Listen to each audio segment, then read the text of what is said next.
nama akkana jeefneef kan biraasis bosona seene mootummaarra lola akka labsine yoo kan barbaannu taate filannoon ifaa bilisaa godhame namni keenya nama isaa ta'u paartii isaa ta'u filachuun dirqama jechuudha.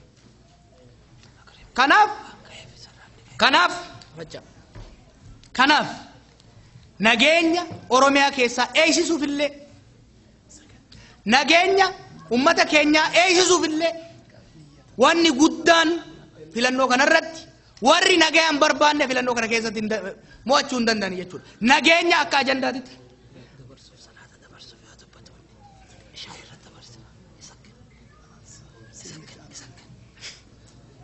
السلام عليكم ورحمة الله وبركاته. وان جرجران نقبته تربيتي في تنماتي تو بكتك والنجاه إمامتي مريادتين قويا كنا صلاة نيتني دبر سني دندما وان جانيف أكسر نيت راجيتشو بربادتي. السلام عليكم ورحمة الله وبركاته. أدم كبيرة سنانو سلاسي في النية دابر. تران دران أنا اللي إمام أبيكي حجي لقيت إنه بيا كدرون سين مركان أنا رابل لي سيمان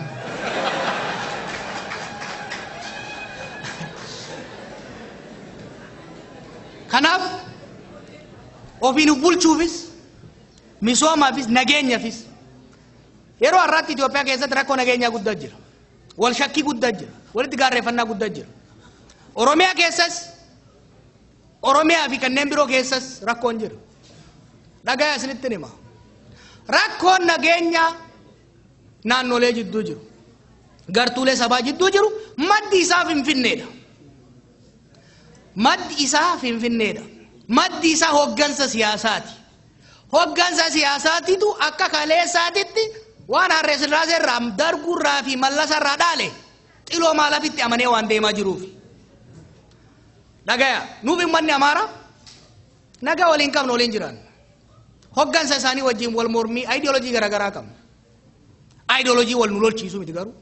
Kakawwee walitti nu baasuu qabu miti. Garaagarummaa qabnu kana fakkeessanii diddibanii irra dabruuf yaaluudha.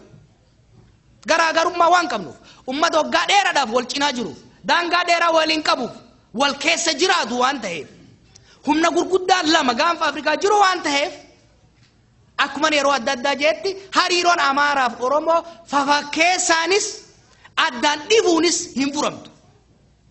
Waliin gatta'anii mari'atanii dhimma seenaa irratti, dhimma har'aa irratti, dhimma boruu irratti waliin mari'atanii dhugaa walitti himanii kijibaa wal garaa wal boqoysanii osoo hin taane furuudha gaafatti jechuudha. Kanaaf Oromiyaa jidduttis ollaa jidduttis Somaalee wajjin furree jira rakkoo jiru. Maal jechaa turre rakkoon Somaalee fi Oromoo wayyaaniif abdiilee jechaa turre sheeyitaan guddichaaf tekecha. Sheeyitaan lamaan bukkaanaa uummanni nagaa walitti ta'ee jechuudha. Uummata Amaaraaf Oromoo jidduttis nageenyi akka dhufu yoo kan barbaadamu taate Itoophiyaa durii deebisuudhaan hin taatu jechuudha. Itoophiyaa boruun hundaaf taatu jaaruu qofaan.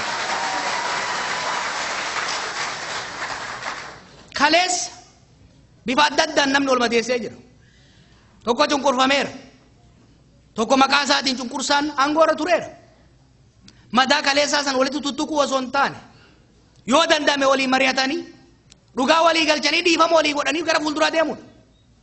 Borumtaan garuu waraqaa adiidha. Waliin jiraachuu yoo ka barbaannu taate waraqaa adii irratti kontraata waliin jiraachuu san waliin mallatteessina. Waliin barreessina. Wal hubachiifna jechuudha. Malee isaan shawwannee dabruudhaaf fafakkeessuudhaan isaan shawwadanii dabruudhaaf fafakkeessuudhaan abaddan hiriyaa waliin amanne malkatti wal kakachiifti. Kanaaf Oromiyaa keessatti mirgi ofii nuuf bulchuu uummata keenya akka dhufu yoo ka barbaadamu taate filannoo kanarratti alaamanaan hirmaachuun barbaachisaa ta'a jechuudha. Nu jidduttii fi ollaa keenya nageenya akka dhufu yoo ka barbaadamu taate filannoo kanarratti hirmaachuun barbaachisaadha jechuudha. Itoophiyaa keessatti angafummaa qabsoo Oromootiin qabsoo sabaa sablammoota biyyaatiin ummanni hiree murteeffannaa isaa akka mirkaneeffatu qe'ee irratti ufi akka bulchu akka reefu jennetti ufi akka bulchu akka jennu nama ofii filateen seera ofii tumateen akka biyyaatti immoo seera waloon tumateen mana waloon jaarrateen waan qabu gumaache waan isaan malu qooddate akka jiraatuuf filannoo itti aanu kana keessatti waan lama qofa filannoon kan jiraatu humnoota mirga hiree murteeffannaa ummatoota mirga ofiin of bulchuu fi biyya waliin bulchuu ummatoota humnoota sirna federaalismii sabdaneessatti amananii fi humnoota sabaaf sablammoota cafallaqanii maqaa adda addaatiin daakanii olaantummaa garee tokko Itoophiyaa dullatti burcuqqoo haaraan warra fiduu barbaadu jidduutti jechuun filannoon kan godhamu. Kanarratti ani isinitti hima. Gaafa walitti deebinu hin beeknu. Gabrummaan amma booda deebitu ta kaleessaan taatu.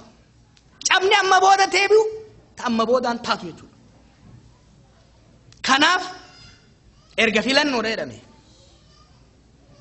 Mariin furreennaan erga filannoodha jedhame uummanni haa murteessu erga jedhame humna guutuudhaan tokkummaadhaan wal hubannaadhaan filannootti seenuuf deemna jechuudha. Filannoo kana keessatti akka tokko abdatutti chirichaaroodhaan hin seennu. Tokkummaadhaan seenna jechuudha.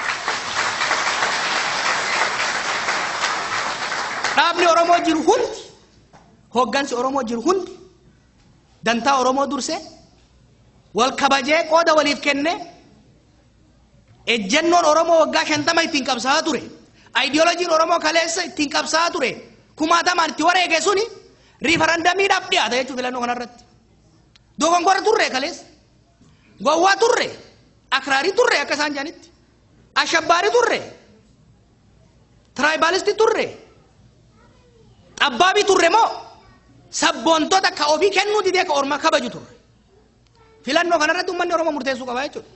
Filannoo kanarratti sabaaf sablammoonni biyya isaanii murteessuu danda'uu qaba jechuudha.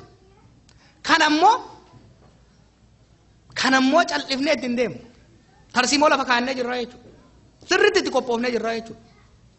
Tokkummaa qofaan ittiin deemu. The best and brightest of the Oromos. The best and brightest of Oromos. Ilmeen Oromoo, hayyuun Oromoo, xiqqaa guddaan Oromoo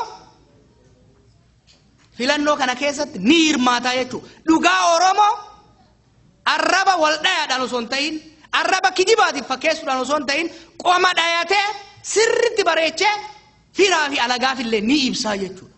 San qofaa miti. Hattuu korojoo bitattee ol baatuun osoo hin ta'in, hattuu ormi nurratti shuumuun osoo hin ta'in, ilma haadha abbaan eebbise dhaqee sagalee keessan fudhatee filamaa jechuudha. Yeroo baay'ee waan jedhamu jira. Hagarraa Baaroo Tumsaa isaa taatu, Nadhii Gammadaa isaa taatu, Hayilee Fidaa isaa taatu namni naa qabsaayii jedhee erge hin jiru. Namni sagalee kenneefi erge nu erge hin jiru. Ofirratti fudhannetti uummata Oromootiif dubbannaa jenna. Kaleessa irraa hanga irratti maal nuun jedhan? Abaawoon uummata Oromoo bakka hin bu'u, Kaafaawwan uummata Oromoo bakka hin bu'u, Baaroon bakka hin bu'u, Jamaan Roobalee bakka hin bu'u jechaa turan. Dhugaa sagaleen nuun kennine bakka isin hin buune ofirratti fudhannee isinii qabsoofne malee. Har'a garuu hiree qabaachuuf deemtan. Namoonni isaan jibban, dhaabni isaan jibban, dhaabbileen isaan jibban dhugama bakka isin bu'an moo hin bu'anii gabbootanii korojoon ka bakka nun buune gabbuuftanii ka bakka isin bu'u ol baaftanii jechuudha.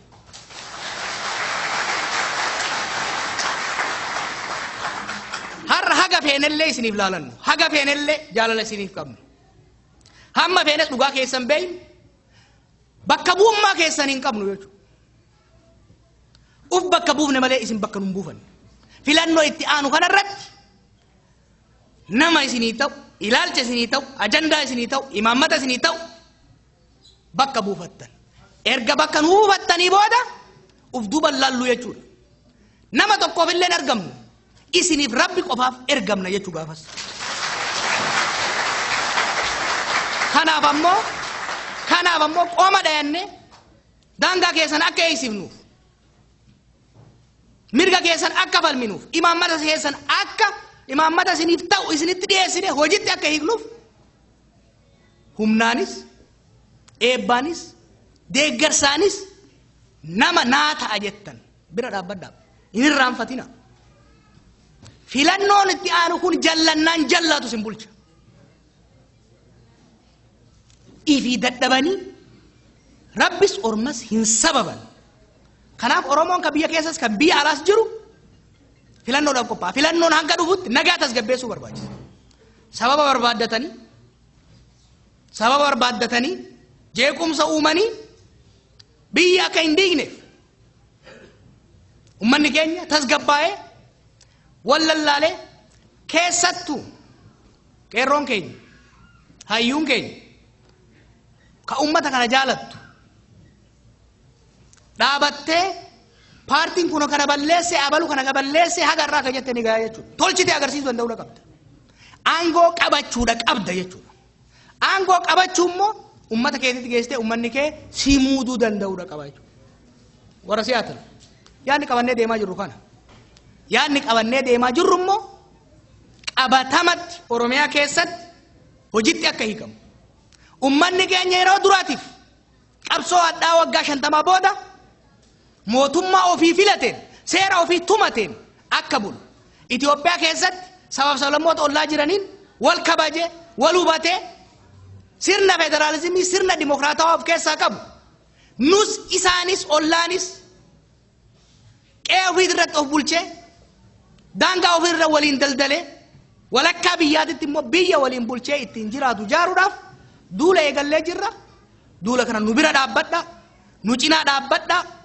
nu gargaara dhumarratti akkuma kaleessa beetan nama keessan jaaladhaa orman jibbina biyya teessaniif falmadhaa biyya namaan weerarina keessattuu isin warri diaspora ummanni kiyya ka keessa guddate abroo xiqqaa tokkoon hin dhufe wannan isinitti himu har'a warri nu mo'achuu barbaadu sabab sablammii walitti nu buusuu barbaada warri gurmeessanii as ergan kun kijiba itti himanii oromiyaa keessatti namni oromoo masgida waan gubuuf hin qabu masgida nu jaarranne akkamii gubnu bataskaana gubnu hin qabnu bataskaana nu jaarranne arsiif baaleef shawaa keessatti bataskaana nu jaarre namni nu jaarre waan qabeenya keennan jaarranne waan obboleeyyan keenya keessatti rabbi kadhatan wanni gubnuuf hin jirru jechuudha sun diina kan amantiitu kanaaf warra amantiin nama walitti buusuu barbaadu warra gosaan walitti sin buusuu barbaadu warra sabaaf sablammii walitti sin buusuu barbaadu ilma haateetis yoo taate baqadhu ofirraa fageessi diini qeerroo kana akka lafa badu way barbaaddanii oromiyaan hiyyummaa keessa akka baatu barbaaddanii doofaaf gowwaan biyya saamee biyya gurguratee nama hidhuu jala akka baanu barbaaddanii wanni guddaan isinirraa barbaannu deeggarsi guddaan isinirraa barbaannu mallaqaa miti deeggarsi guddaan isinirraa barbaannu harka nu dha'uu miti in fact sagalee nuu kennuu miti deeggarsi guddaan nu isinirraa gaafannu sabaaf sablammoota biyya keenyaatiin akka wal dandeettan